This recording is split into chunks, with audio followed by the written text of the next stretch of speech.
All right, welcome to this week's Coaches Show. I'm here with Coach Hudgens after a scrimmage with Midland Christian last week.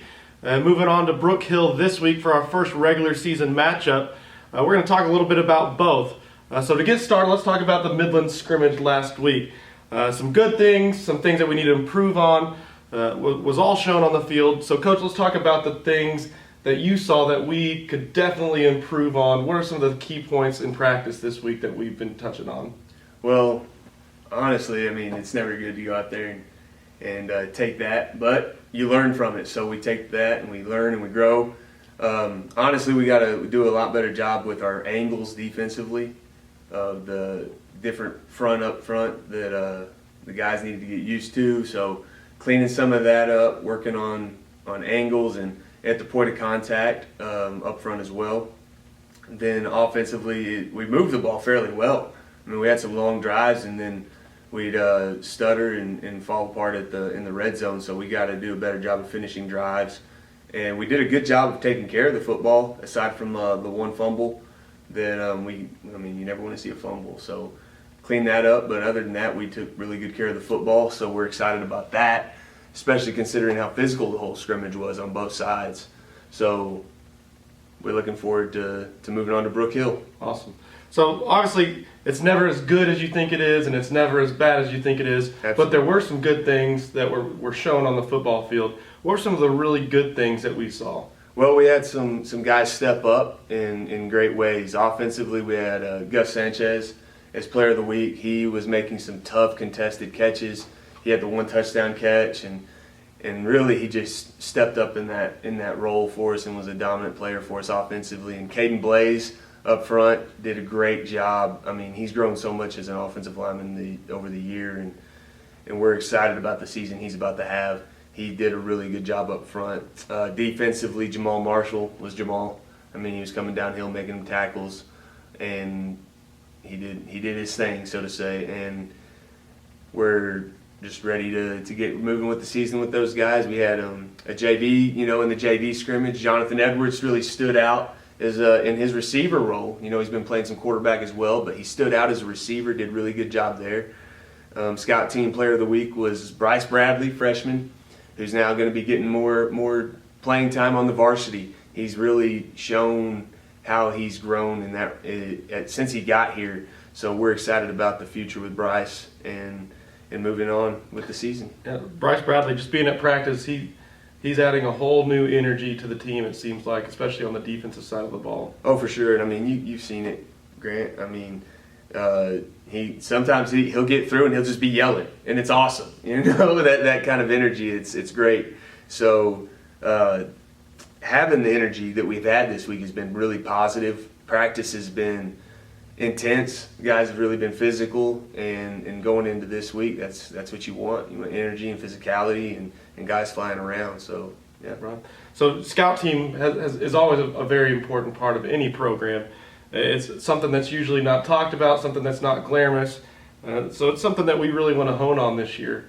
Bryce Bradley, for example, Scout Team Player of the Week last week. Significant role this week. It goes to show that, if you work hard, you can really accomplish some things. And I think, seeing these guys at practice, that's evident. These guys want to make each other better, and I think that's a really great thing. So let's talk about the first real game of the year. Bullard Brook Hill. It's an away game, about 2.5 hours away east of us. What are some of your thoughts leading into that game? Really just go 1-0 every week, like we said last week. We want to go, we want to show up to win, and doing what we need to do in practice to ensure that. I mean, we've been talking a lot about this week is what kind of story do you want to be able to tell when this is all said and done. Like, you only get one shot at Brook Hill. What do you want that story to be? And it'll be the same the week after that. And so practice has really emulated that. It's been physical. I mean, we had a big Oklahoma drill on Tuesday that was physical, and guys were banging and making each other better, iron sharpening iron. Loved it. We're taking a charter bus there, so the guys will be traveling well. We're excited about that, taking care of them there. But ultimately, we just got to stay focused on what we do well and then shutting down what Brook Hill wants to do. I mean, it's a football game, right? Yeah. Brook Hill's a lot like us. Year in, year out, they typically, they come out on top. They usually have a winning record. They're one of the more established teams in TAPS Division II football. And like us, they have a lot of two-way players, guys that do a lot of different things for them. Who are a couple of their players that we've kind of done some game planning on? We've scouted, we've seen them on film. Yep. Who are some of their guys that we need to be looking for? Well, you notice number 14, Lane Barter. He's a physical football player. He'll play some running back, some H, but he's a really good linebacker. I mean, I think that's where he really shines, and he just brings it. So accounting for him is going to be critical. Offensively, number 11 is Carson Richards, and he's a solid receiver. And they'll put him in multiple places, try to get him the football, and let him go in space. He can run away from you if you're not on him. So you gotta account for that. And their offensive line's big. They're some big road graders up front. They like to run traditional power and counter and just make it happen in between the tackles right there. Absolutely. Coach Ryle always does a great job over there with those guys. He's always got them in contention, a top 10 team. Yep. So I think it's going to be a really good matchup for the Cardinals. Yeah, for sure. And another great thing that they're doing at this game is it's their First Responders Day. Okay. So every year they have some sort of kickoff to the season, and they honor a certain group of people. And this year, it's with the pandemic going on and all of that. It's they're going to honor a lot of first responders, and it's just so awesome. And they're going to they'll have a bunch of them there calling names out. And so please come support that cause, because we're just grateful we have people like that. So what are some of the, details on fans planning to attend the game? Are there any online tickets? Are they available at the gate? What is Brook Hill doing? We know each school is probably going to be a little bit different, and I think we'd like to know, right? What is Brook Hill doing? What do our fans need to know about? So when you get there, it's going to be traditional pay at the gate, and then in the stands, I believe you have to mask up, and then if you're not in the stands and you can socially distance, you don't have to wear the mask. So they've got some different protocols, just like everybody else will. But they're not capping attendance, so we should have no problems there. Awesome.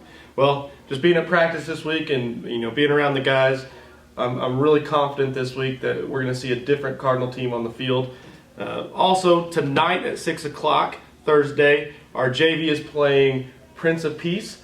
So that should be a good experience for those guys. Our middle school is playing Calvary Christian here at Fort Worth Christian at 4:30. So if you're bored at home, you're more than welcome to go buy a ticket online and come on out. Let's talk a little bit about homecoming next week. I know we're kind of looking ahead, but there is some information that we'd like to get out to some of our alumni or maybe some of the parents that are watching. First of all, as a program, we are trying to reach out to alumni a little bit more this year. Tell us some of the things that we've been doing and why it is important to kind of engage those alumni. Absolutely. So last year we actually had them come in for our pregame prayer in the locker room, and that was a really cool thing for those guys to kind of see the tradition of Fort Worth Christian football and the bonds that are built there. So for them to come in and be a part of that'll be the same this year. And then, we got a new logo, but it's an old logo. So we're really excited. It's gotten a lot of positive feedback, and we're just excited people are liking the throwback logo. You can kind of see it right here, and it might be on the screen behind us. On my shirt. On his shirt. So we've gotten a lot of positive feedback, and it's just an honor the past, and it's a cool logo. Right. It works out. So we'd officially like to invite any alumni, obviously from any team, but especially our 1980 and 2015 state championship teams. We'd love to honor you. We'd love to have you at the game next Friday against Dallas Christian for our homecoming game. Thanks again for joining us for the Coaches Show this week. We'll see you next week. Go Cardinals.